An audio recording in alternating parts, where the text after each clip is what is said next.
کسی شخص کے انتقال کے بعد اس کا مال چاہے منقولہ ہو یا غیر منقولہ ہو، مال منقولہ اس مال کو کہا جاتا ہے جو منتقل ہونے والا ہے، مثلا روپیے، پیسے، زیورات یا ایسی چیزیں جو منتقل ہوتی ہیں، یہاں سے وہاں لے جایا جا سکتا ہے۔ اور مال غیر منقولہ اس مال کو کہا جاتے ہیں جسے منتقل نہیں کر سکتے ہیں، گھر ہے، دکان ہے، زمین ہے، جائیداد ہے، اسے مال غیر منقولہ کہتے ہیں۔ تو شریعت کا اصول یہ ہے کہ مال منقولہ ہو یا غیر منقولہ ہو، میت کے انتقال کے بعد سب سے پہلے اس کی تجہیز و تکفین کرنا چاہیے اس کے مال میں سے۔ کفن کے لیے اور دفن کے لیے جو خرچہ ہو پہلے اس کے مال میں سے نکالا جائے گا میت کے۔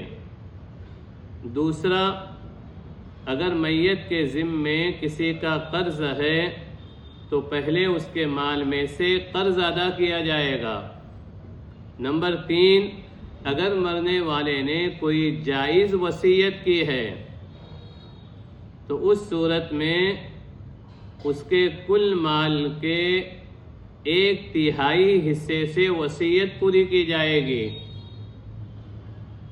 کل مال کو 3 حصے میں تقسیم کر 1/3 حصہ جو ہوتا ہے 33%،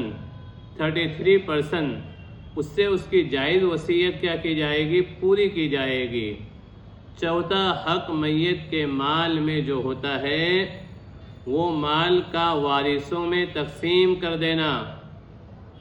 اگر اس میں تاخیر کی گئی اور بھائیوں میں سے کسی ایک بھائی نے اس مال کو استعمال کیا دوسروں کے بھائیوں کی اور بہنوں کی اجازت کے بغیر، تو اس کے لیے اس کا استعمال کرنا ناجائز اور حرام ہے۔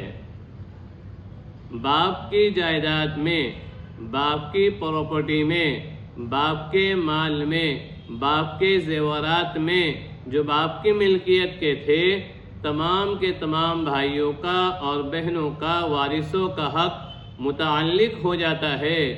اس لیے فوراً یہ کام کر لیے جائیں، اس میں تاخیر نہ کیا جائے اور ترتیب وار جو 4 حقوق ہیں وہ ادا کر دیے جائیں۔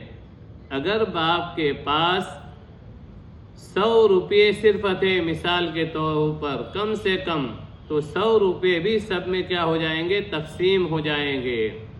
اللہ تعالی ہمیں عمل کی توفیق نصیب فرمائے۔ میراث کے تعلق سے اچھے لوگ، پڑھے لکھے لوگ، نمازی لوگ، سمجھدار لوگ بہت بڑی غفلت کرتے ہیں اور میراث صحیح طریقے سے تقسیم نہیں کرتے ہیں۔ یہ ایک بہت بڑا گناہ ہے، اس لیے کہ اللہ تعالیٰ نے میراث کو قرآن میں تلک حدود اللہ کہا ہے۔ یہ اللہ کے حدود ہیں، اللہ کی باؤنڈریاں ہیں۔